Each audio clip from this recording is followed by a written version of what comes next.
Hi ಎಲ್ಲರಿಗೂ welcome back to Sandhya's vlog. Monday morning ನಾನಿವತ್ತು ಬ್ರೇಕ್ಫಾಸ್ಟ್ಗೆ ಅಂತ ಅಕ್ಕಿ ರೊಟ್ಟಿ ಮತ್ತು ರಾಗಿ ರೊಟ್ಟಿ ಮಾಡಿದ್ದೆ. ಎಲ್ಲರೂ ರಾಗಿ ರೊಟ್ಟಿ ಅಕ್ಕಿ ರೊಟ್ಟಿ ಮಾಡ್ತಾರೆ, ಆದರೆ ಕೆಲವೊಂದು ಟಿಪ್ಸ್ನ ಫಾಲೋ ಮಾಡೋದ್ರಿಂದ ನನಗೆ ಗೊತ್ತಿರೋ ಥರ ಬೇರೆ ಟೇಸ್ಟ್ ಇರುತ್ತೆ ಮತ್ತು ಎಷ್ಟು ಮೆತ್ತಕ್ಕೆ ಬರುತ್ತೆ ಅಂತಂದರೆ ನೋಡೋಣ ಬನ್ನಿ.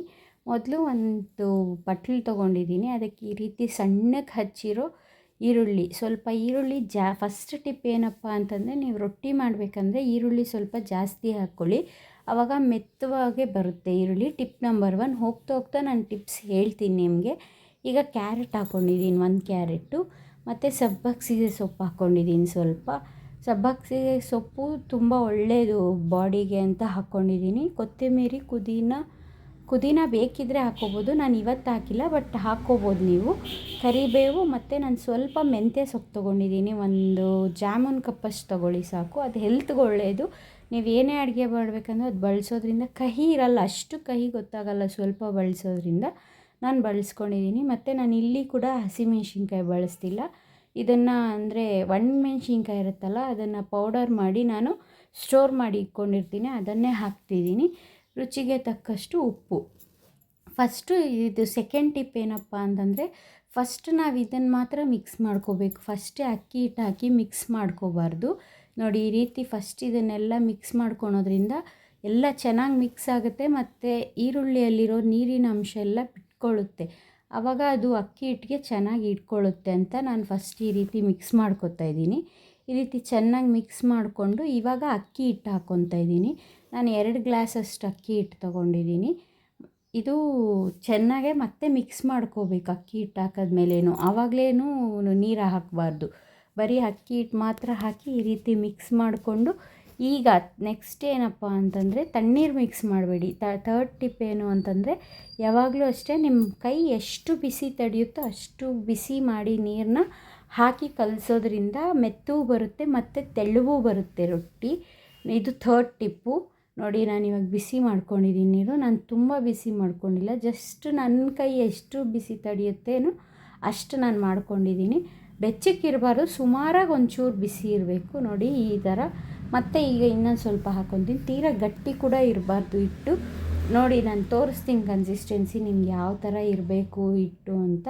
ಆ ರೀತಿ ಮಾಡ್ಕೊಳೋದ್ರಿಂದ ಅಕ್ಕಿ ರೊಟ್ಟಿನೂ ಅಷ್ಟೇ, ರಾಗಿ ರೊಟ್ಟಿನೂ ತುಂಬ ಚೆನ್ನಾಗೂ ಇರುತ್ತೆ, ಟೇಸ್ಟು ಮೆತ್ತೂ ಕೂಡ ಬರುತ್ತೆ, ಗಟ್ಟಿ ಆಗಲ್ಲ. ನೋಡಿ, ನಾನು ಬೇಕಾದ್ರೆ ನಿಮಗೆ ಹಾಕಿದಾಗ ತೋರಿಸ್ತೀನಿ, ನೀವು ಅದನ್ನು ನೋಡ್ಬೋದು ಈ ರೀತಿ. ಮತ್ತು ಸ್ಪೂನಲ್ಲಾಗಲಿ ಏನರಲ್ಲೂ ಕಳಿಸ್ಬಾರ್ದು, ಕೈಯಲ್ಲಿ ಕಲಿಸ್ಕೊಳ್ಳಿ. ನೋಡಿ, ಈ ರೀತಿ ಕನ್ಸಿಸ್ಟೆನ್ಸಿ ಇರಬೇಕು. ಮತ್ತು ನಾವು ಉಂಡೆ ಮಾಡಿದ್ರೆ ಅದು ಕೈಗೆ ಅಂಟ್ಕೋಬಾರ್ದು ಹಿಟ್ಟು, ಆವಾಗ ಕರೆಕ್ಟಾಗಿದೆ ಹಿಟ್ಟು ಅಂತ. ನೋಡಿ, ಕೈಗೆ ಅಂಟ್ತಿಲ್ಲ ಇದು. ಈ ರೀತಿ ಆದಮೇಲೆ ಮತ್ತೆ ನಾನು ಗ್ರೀನ್ ಕಲರ್ ಪೇಪರ್ ತೊಗೊಂಡಿದ್ದೀನಿ, ಇದು ಪ್ರಾವಿಷನ್ ಸ್ಟೋರ್ಸಲ್ಲಿ ಸಿಗುತ್ತೆ. ನೀವು ಬೇಕಿದ್ದರೆ ರೊಟ್ಟಿ ತಟ್ಟೋ ಪೇಪರ್ ತೊಗೋಬೋದು. ಆದರೆ ಇದರಲ್ಲಿ ಏನಪ್ಪ ಅಂತಂದರೆ, ನಾವು ಎಷ್ಟು ತೆಳ್ಳಗೆ ತಟ್ತೀವೋ ಅಷ್ಟು ತೆಳ್ಳಕ್ಕೆ ರೊಟ್ಟಿ ಹೋಗ್ತಾ ಇರುತ್ತೆ, ದಪ್ಪ ಆಗಲ್ಲ. ಮತ್ತು ಟಿಪ್ ನಂಬರ್ 4 ಏನು ಅಂತಂದರೆ, ನೀರಲ್ಲಿ ಅದ್ಕೊಂಡು ನಾನು ಯಾವತ್ತೂ ರೊಟ್ಟಿ ತಟ್ಟಲ್ಲ. ಸ್ವಲ್ಪ ಎಣ್ಣೆ, ಅಂದರೆ ಜಾಸ್ತಿ ಅಲ್ಲ, ಜಸ್ಟ್ ಹಿಂಗೆ ಡಿಪ್ ಮಾಡಿ ಕೈನ ಎತ್ತಿ ತಟ್ಟೋದ್ರಿಂದ ರೊಟ್ಟಿ ಹೆಂಚು ಮೇಲೆ ಹಾಕಿದ್ರೂ ಅದು ಮಾರ್ಕ್ ಬೀಳಲ್ಲ, ಮತ್ತು ಎಷ್ಟೊತ್ತಾದರೂ ಆರಿದ್ರೂ ಅದು ಗಟ್ಟಿ ಇರಲ್ಲ. ಹೀಗೆ ಮೆತ್ತಕ್ಕೆ ನೀವು ಹೆಂಗೆ ಹಾಕಿರ್ತೀರ ಬಿಸಿಯಲ್ಲಿ ಅಷ್ಟೇ ಮೆತ್ತಕ್ಕೆ ಅದಿರುತ್ತೆ. ನೋಡಿ, ಬೇಕಾದರೆ ಆಮೇಲೆ ತೋರಿಸ್ತೀನಿ ನಾನು.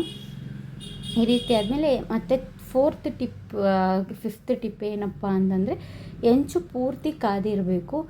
ಕಾದ ಮೇಲೆ ಹಾಕಿ, ನೀವು ಅದಕ್ಕೆ ಮುಂಚೆನೇ ಹಾಕಿದ್ರೇನು ರೊಟ್ಟಿ ಗಟ್ಟಿ ಬರುತ್ತೆ. ನೋಡಿ, ಇವಾಗ ನಾನು ಹೆಂಚು ಫುಲ್ಲು ಕಾದಿತ್ತು, ಹಾಕಿದ್ದೀನಿ. ಹಾಕಿ ಒಂದು 2-3 ಮಿನಿಟ್ಸ್ ಆದಮೇಲೆ ಆ ಪೇಪರ್ನ ತೆಗಿತಾ ಇದ್ದೀನಿ ನಾನು. ನೋಡಿ, ಈ ರೀತಿ ತೆಗೆದ್ರೆ ಒಂದು ಚೂರು ಕೂಡ ಪೇಪರ್ಗೆ ಅಂಟಿರಲ್ಲ ಅದು.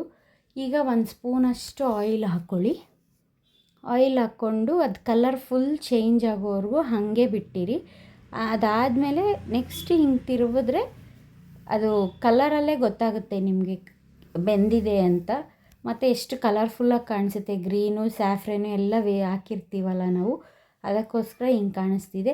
ಮತ್ತು ಇನ್ನೊಂದು ಹಸಿ ಕೊಬ್ಬರಿ ಕೂಡ ಹಾಕ್ಕೋಬೋದು ನೀವು ಸ್ವಲ್ಪ ಬೇಕಿದ್ದರೆ. ನಾನು ಇವತ್ತು ಅದನ್ನು ಆ್ಯಡ್ ಮಾಡಿಲ್ಲ, ಸೊ ನಾನು ಅದಕ್ಕೋಸ್ಕರ ಹೇಳ್ತಾಯಿದ್ದೀನಿ. ನೋಡಿ, ಈ ರೀತಿ ಎಷ್ಟು ಮೆತ್ತಕ್ಕೆ ಇರುತ್ತೆ ನೋಡಿ, ತಿರುಗಿಸಿದಾಗ ಗೊತ್ತಾಗಿದೆ ನಿಮಗೆ.